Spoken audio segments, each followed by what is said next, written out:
A few years ago, I started talking to a girl named Christina. We were introduced through mutual friends, and after months of casually replying to each other's Snapchat stories, I finally worked up the courage to ask her out. It was the middle of July, so there were plenty of date ideas to choose from. The beach felt like the perfect option. There is a local beach near me that allows trucks to drive directly onto the sand if you have the right permit, and I still take my pickup there all the time. Neither of us had work the next morning, so we planned a laid-back night with a small bonfire and a couple of drinks. Since it was a weeknight and already past 8, I figured the beach would be nearly empty. It sounded like an ideal first date, quiet and private. Christina lived about 5 minutes from me, so I picked her up, and we made a quick stop at 7-Eleven to grab firewood and a few supplies. After that, we headed straight for the trail that leads onto the sand. I will admit something. I had never actually built a fire before.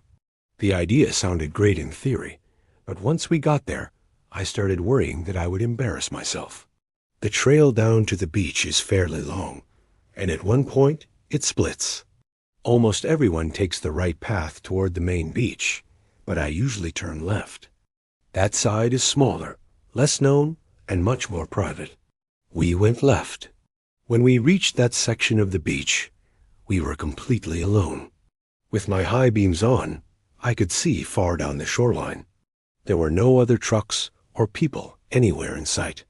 I parked on a small sand hill, and we started unloading the chairs and supplies. I dug a shallow pit with my shovel for the firewood and kindling. Then came the moment of truth. I tried and tried to get the fire started, but nothing would catch. After about 20 minutes of struggling, I gave up.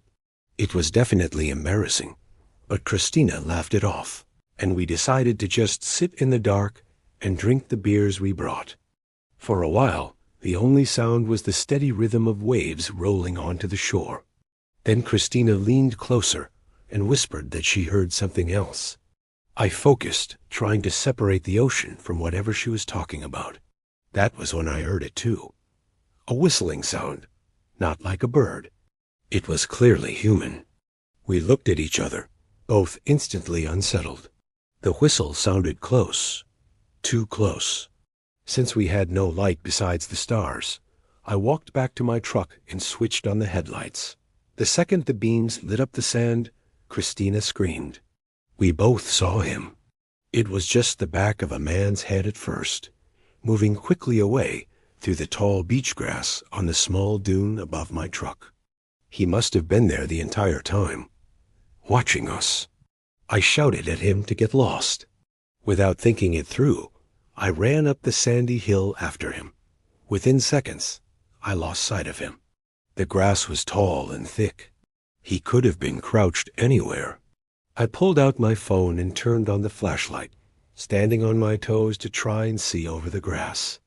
Looking back, I do not even think I truly wanted to find him.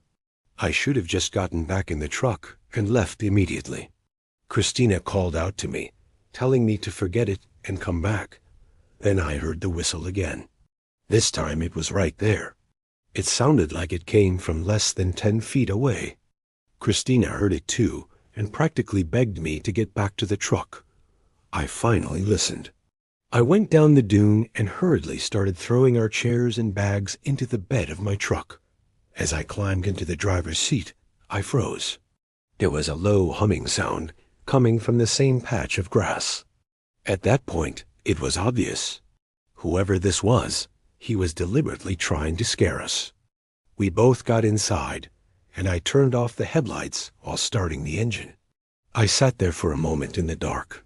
Something in me expected him to come closer once he heard the truck. I switched the headlights back on. For a split second, I saw his face. He was peering through the grass, staring directly at us. The instant the lights hit him, he ducked back down and disappeared.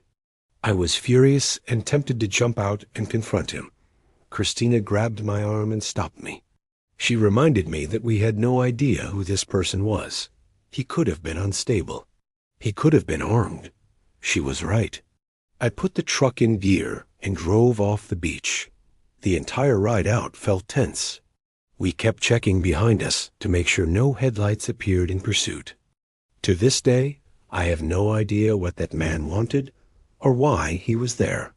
With how unpredictable people can be, I try not to imagine the possibilities. I just know that nothing about that night felt normal, and it easily could have ended much worse than it did. When I was a kid, my family rented a beach house for a summer weekend getaway. We were supposed to stay for a few days, but the trip ended much sooner than planned, and this is the reason why. It was our first day at the house. We spent the afternoon at the beach and later went out for dinner. The dunes near the property were tall and steep, almost like sandy hills. That night, my brother Joey and I came up with the idea to slide down them like sledding.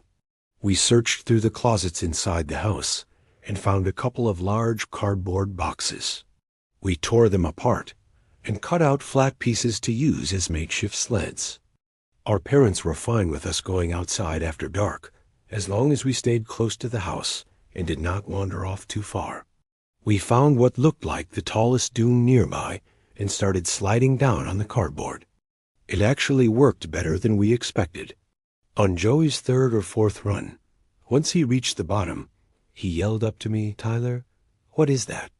I had no idea what he was talking about, so I slid down to join him and followed his finger toward the ocean. There was something out there in the water. It looked like a dark shape sticking up from the surface. The moonlight reflecting off the waves gave us just enough visibility to see that something was there, but not enough to tell what it was. It was clearly some kind of object floating offshore. We both felt uneasy and were too nervous to walk closer to the water to get a better look. Instead, we decided to move farther down the beach to find another dune. We found one that was not quite as tall, but still close enough to the house to feel safe. Joey went down first while I stayed at the top. As I stood there, I glanced back at the ocean. The same dark object was still there. It felt like we had not moved at all, or worse, like it had somehow followed us. I shouted down to Joey to look again. He turned toward the water, and judging by how fast he reacted, he saw it immediately. He scrambled back up the dune to stand next to me, clearly shaken. We started trying to explain it away. Maybe we had not moved as far as we thought. We stood there watching for a while, and noticed the object shifting slightly with the waves. We looked toward the beach house. It was not far, so we convinced ourselves to get a little closer to the shoreline. We thought maybe it was just a dead animal drifting in the water. We were completely wrong. When we reached about halfway to the edge of the water, the dark shape began to rise. It was not floating at all. A human body slowly stood upright, revealing a tall figure with arms hanging straight at its sides. What we had been staring at the whole time was a person's head above the surface. We sprinted back to the house and slammed the door behind us, yelling for our parents. They seemed to think we were overreacting and suggested it was probably just someone taking a late-night swim. Even when we insisted that the person appeared to be following us along the water, they did not seem overly concerned. My dad stepped out onto the back deck with the lights on and scanned the beach. When he did not see anyone, he told us everything was fine. Later that night, Joey and I were in the bedroom we were sharing when we suddenly heard our mom scream from the living room. We jumped out of bed and rushed toward the noise. As we entered the living room, our dad shouted at us to go back to our room, but we hesitated. They were staring at something outside. We moved closer before we fully understood what we were seeing. Standing on the backyard deck was a naked man, smiling and waving at the house. Our dad quickly pushed us back into the bedroom and told us not to come out again. From inside the room, we could hear everything. He was yelling at the man, threatening to call the police. Then there was a loud crash against the glass back door, followed by our mom screaming. Our dad told our mom to stay with us. She came into the room and tried to calm us down while we heard our dad on the phone with emergency services. The banging against the glass continued every few seconds. My dad is not a large man, and definitely not someone who looks for a fight, so there was no chance he would go outside, unless he absolutely had to. After a few tense minutes, the banging stopped. Soon after, multiple police cars arrived at the house. There were so many officers inside that I lost count. Joey and I were asked to explain what we had seen earlier on the beach, so the police could piece together what happened. To this day, our parents believe the most likely explanation was a drugged-out predator targeting children. It was one of the most disturbing experiences our family has ever endured. Even now, more than a decade later, it still makes me uncomfortable to think about. And to answer the obvious question, yes, we left that house immediately, and our parents were refunded for the rental. We ended up finishing the weekend at a nearby resort, so the trip would not be completely wasted. Still, none of us felt quite the same after that night. When I was 20 years old, my girlfriend Stevie and I decided to go watch the local beach fireworks show on the 4th of July. By the time we got there, every main parking lot near the beach was packed. Cars were circling everywhere. People were arguing over spots, and it felt like complete chaos. After wasting a bunch of time trying to squeeze in somewhere, we finally gave up and drove farther down the road. We found a smaller parking lot that was barely filled. Some people had already set up folding chairs right there on the pavement, planning to watch the fireworks from the lot itself. Stevie and I did not want to do that. We grabbed our blanket and drinks and headed toward the beach instead. To get there, we had to walk through a tunnel that ran underneath an overpass, separating the parking lot from the shoreline. Once we stepped onto the sand, I was surprised by how empty it was. Apparently, we were the only ones willing to make the long walk closer to the main beach area, so we started walking. We walked for about 20 minutes before the first fireworks exploded into the sky. We were not especially close to where they were being launched, but it was still a decent view, and by that point we were too tired to go any farther. We laid our blanket down and claimed our little stretch of sand. We were just trying to make the most of it. The show went on for a while.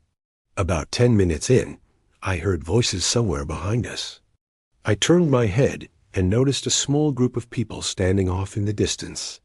They were facing the fireworks like everyone else, so nothing about it seemed unusual. I assumed they had the same idea we did. We stayed put for another 10 minutes or so until the fireworks wrapped up. By then, mosquitoes were tearing us apart, so we packed up quickly and started walking back toward the parking lot. There were several tunnels along the way, and they all looked nearly identical. The only reason we remembered ours was because it had 2 garbage cans sitting against the left wall near the entrance. As we approached one of the tunnels, I saw a young man walking toward us out of the darkness. He greeted us and immediately asked for help. I slowed down slightly, but did not stop. Something about him instantly made me cautious. I recognized him as one of the guys I had seen earlier in the distance during the fireworks. He pointed toward the dark tunnel beside him and said his friend was hurt and needed assistance. He claimed he did not have a phone to call for help. Stevie looked just as uneasy as I felt. I kept edging away while holding her hand, studying this guy who looked to be in his mid-20s. I asked where exactly his friend was. He said in the parking lot on the other side of the tunnel. I glanced into the tunnel. It was completely dark inside. There was no chance I was stepping into that. The whole situation felt wrong.